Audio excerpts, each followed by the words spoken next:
जय हिंद, जय भारत। मैं प्रवीण शर्मा। दोस्तों लगभग 6 तारीख और 7 तारीख के बीच में 1:45 पर जो भारत ने शंखनाद बजाया है एयर स्ट्राइक का, ऑपरेशन सिंदूर, जो भारत की अस्मिता, अखंडता और एकता के लिए था।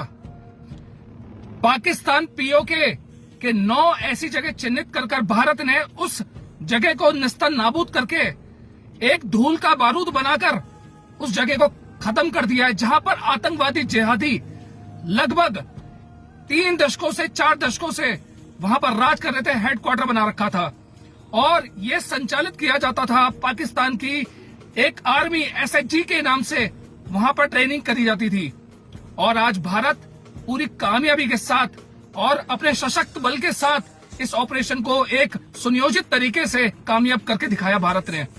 मैं तीनों सेनाओं के आर्मी चीफों को शत नमन करता हूं और ऐसे मां भारती के लालों को नमन करता हूं जिन्होंने इस ऑपरेशन को, पाकिस्तान के आतंकवादी जिहादियों को खत्म करके, नेस्तनाबूद करके और अजहर महमूद के लगभग 1 दर्जन परिवार के लोगों को खत्म करके इस ऑपरेशन को कामयाब बनाया है।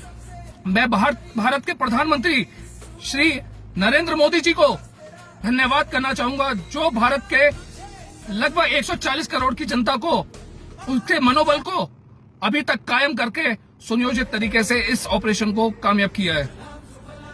मरकज़े सुभान अल्लाह, मरकज़े तौयबा, मरकज़े रशील शहीद, मरकज़े जोया, मरकज़े अब्बास, न जाने कितने ही मरकज जहां आतंकवादी पैदा किए जाते हैं, जिहादी पैदा करे जाते हैं पूरी दुनिया के अंदर आतंकवाद को फैलाने के लिए। और लगभग यहां पर इनका हाफिज सईद और इनका आसिम मुनीर यहां पर ये संचालित करते हैं इन आतंकवादियों के कैंपों को। आज भारत ने सटीक और पूरी सुनियोजित तरीके से इस ऑपरेशन को पूरी दुनिया के सामने एक उदाहरण पेश करके दिखाया है कि भारत की तरफ अगर आंख उठाकर देखोगे, भारत उसको नेस्तनाबूद कर देगा, खत्म कर देगा। ये जीत है भारत की सेना की और प्रत्येक भारत के नागरिक की।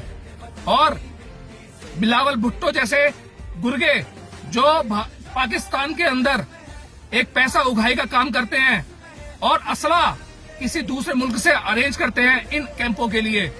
और मैं उस हवाई बल्लेबाज के बारे में बात करना चाहता हूं, शाहिद अफरीदी, जिसका नाकारा और नाकाम करियर रहा बल्लेबाजी के अंदर और आज पाकिस्तान की राजनीति के लिए अपनी एक प्रयास करा जा रहा है, जिसका खुद का भाई टेररिस्ट जो भारतीय सेना द्वारा ध्वस्त किया गया, आज वो भारत के ऊपर उंगलियां उठा रहे हैं।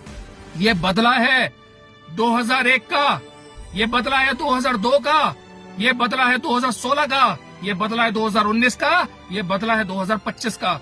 आज भारत सशक्त है, मजबूत है और ऐसे मुल्क को खत्म करने के लिए पूरी तरीके से कटिबद्ध है। भारतीय सेना आज माननीय प्रधानमंत्री जी के नेतृत्व में खुले हाथों से, खुले मन से आज कार्य कर रही है और ऐसे मुल्कों को जड़ से खत्म कर दिया जाएगा। भारत के नक्शों में ये दिखेंगे ही नहीं और पीओके भारत का अटूट अंग है और ये पीओके भारत के पास जरूर आएगा। आज भारत पूरी तरीके से तैयार है, तीनों सेनाएं तैयार है, पूरे बॉर्डर तैयार हैं कि भारत को मजबूत करने के लिए और पीओके को लेने के लिए, इस पाकिस्तान को नेस्तनाबूद करने के लिए पूरा सशक्त है। दोस्तों, ऐसे जयचंदों से भी बचने की आवश्यकता है जो देश के अंदर एक राजनीति को अलग रूप देने के लिए और देश के अंदर एक अलग माहौल बनाने के लिए कोशिश कर रहे हैं। एक तरफ ये लोग कहते हैं कि हम भारत सरकार के साथ हैं, हम भारत के साथ हैं, और दूसरी तरफ पाकिस्तान के लोगों के लिए कार्य करते हैं, उनको बढ़ावा देने के लिए कार्य करते हैं। ऐसे विपक्ष के नेताओं का कोई कार्य नहीं है। और मैं उन लोगों को भी ये कहना चाहता हूँ, आप देश के अंदर रोटी खा रहे हैं, देश के अंदर अपना मकान ले रखा है, देश के अंदर अपना व्यापार कर रहे हैं, लेकिन जो रोटी सेक रहे हैं वो दूसरे आतंकवादी जिहादियों के लिए। इससे बचने की आवश्यकता है, नहीं तो जहन्नुम का रास्ता पकड़ने के लिए भारत सरकार बहुत काफी है। ऐसा पाकिस्तान जो 26 से 27 लोगों को निहत्ते मौत के घाट उतार देता है। और जब भी इसने हमला किया है, भारत की पीठ के ऊपर हमला किया है, ना कि कभी सामने आकर। और हमारे भारत के अंदर ऐसे जयचंद उस मुल्क की तरफदारी लेते हैं, उस मुल्क के बारे में बढ़ावा देते हैं। माफ करिएगा, इस मुल्क को छोड़ने की आवश्यकता है। आपको जहां पर भी जगह मिलती है, आप उस मुल्क में जाइए और राजनीति वहां करिए और भारतीय सेना के ऊपर और भारत की अस्मिता और सिंदूर को मिटाने की कोशिश करी, तो इसी तरीके से भारतीय सेना लठ बजाएगी, नस्ता नाबूद कर देगी, नक्शे से गायब कर देगी उस जगह को। मेरी वीडियो अच्छी लगती है तो लाइक करें, सब्सक्राइब करें। जय हिंद, जय भारत।